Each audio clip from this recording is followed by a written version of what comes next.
All right, so let's get into this. Now I am using a Dollar Tree bowl and just some wooden beads for feet because I'm going to recreate a piece from McGee and Company. There it is on your screen. I thought I would just try to see what I could come up with here. So yeah, we're gonna try. I will give myself an A for the effort, I guess. This is just a standard glass bowl that I got from Dollar Tree, $1.25. Everything else I had on hand. I'm gonna use a little bit of the DAS air dry clay and some paint to try to make it a little closer to the original. Now, I thought I was gonna use some beads, like other beads, but they were too small.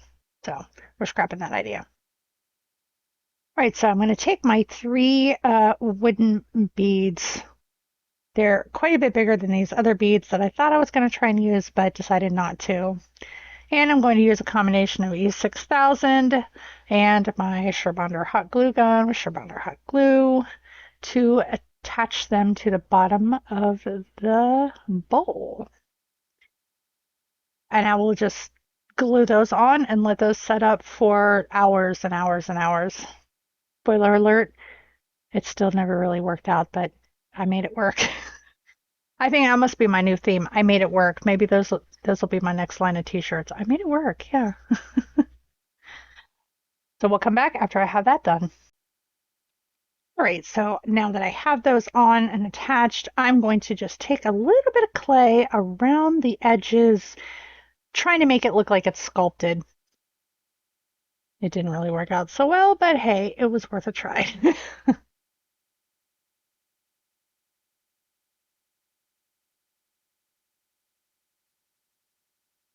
Right, so they are attached, and now I'm going to wrap some clay around the feet to try to make it look like it's sculpted.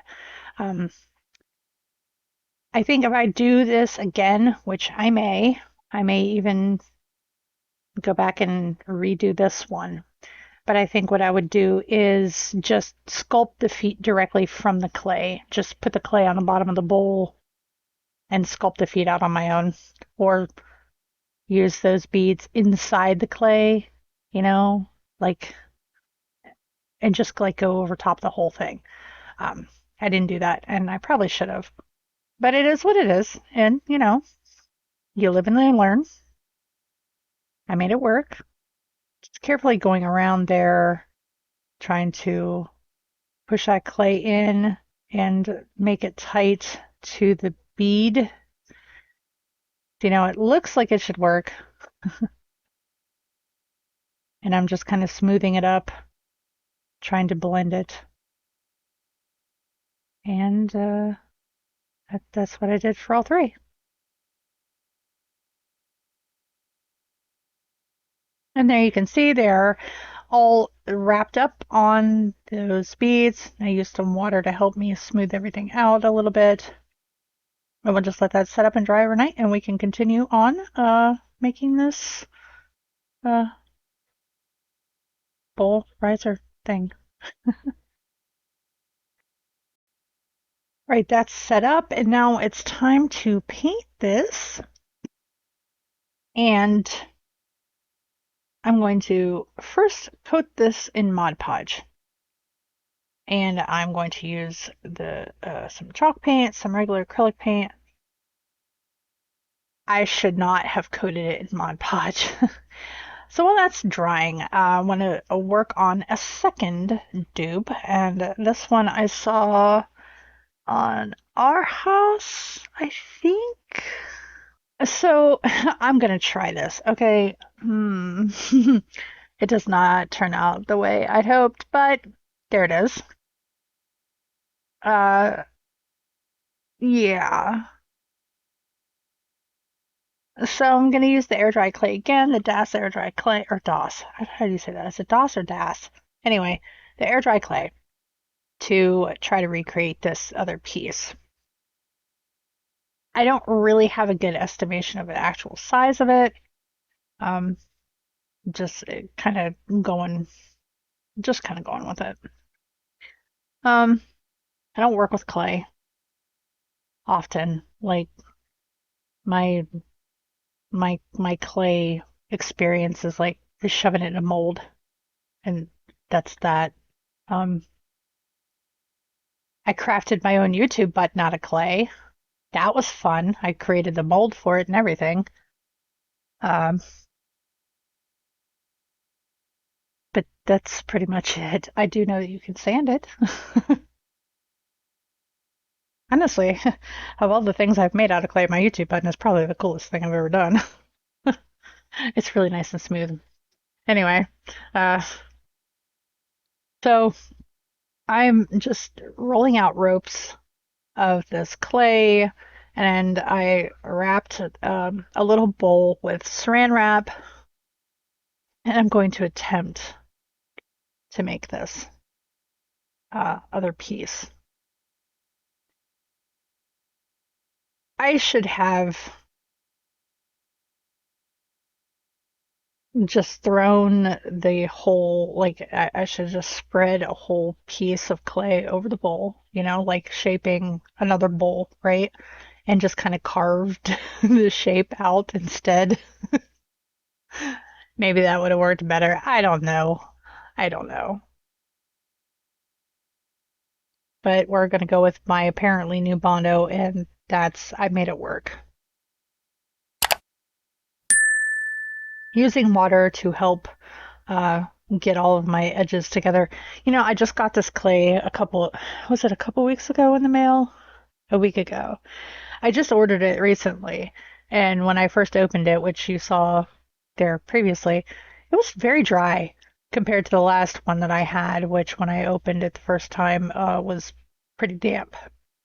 Excuse me. So this one actually was rather dry in comparison to my previous ones. I don't know, maybe it was just old sitting in the warehouse or something. Who knows? I'm just making a ring, letting that against the silicone mat helps, and I'm just kind of smoothing it out as I go. And again, just taking parts and making ropes to go across. Got my phone, trying to look at the design and get an idea of how I'm going to put this together. Um, yeah, no, didn't really didn't really work out the way I wanted. Um, there are 8 lines, like 8 spines, I guess you want to call it. Eight, yeah, spines. So I'll roll out ropes and create those spines. And now just to give you a little idea of how I'm attaching this, I'm using a paintbrush for water and just kind of like tucking those spines under that ring and just trying to like smush it about. It's a very technical term, smush it about to connect all of those pieces of clay together. Y'all, if I knew then what I know now, I would have done it completely different. But hey, you do what you do, right? And that's the whole process basically. I mean, I do the same thing for all 8 spines, and let me jump to the completed portion of that. Right. There I have my 8 spines, as it were. I've got my little bottom thing, ring, whatever you want to call it. I did not realize until after everything was all done it was off-centered. I didn't align it properly.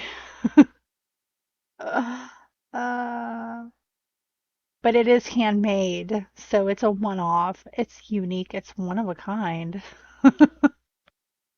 It's unique, all right. I just flattened it out, so I'm gonna let this set up overnight.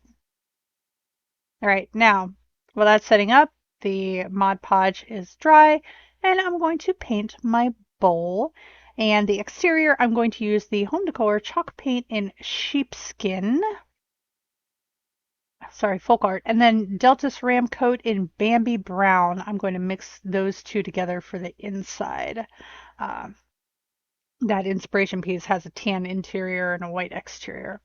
Um, It's Folk Art Home Decor chalk paint in sheepskin. As always, I will make sure that I have all of the links to the things that I've used that I can find the exact items that I use. Sometimes those things aren't available on Amazon, so if I can, I will find a close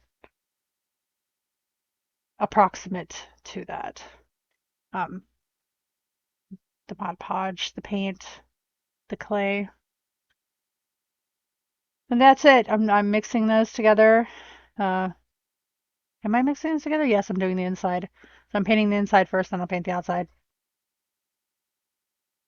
I think I thought it was too dark.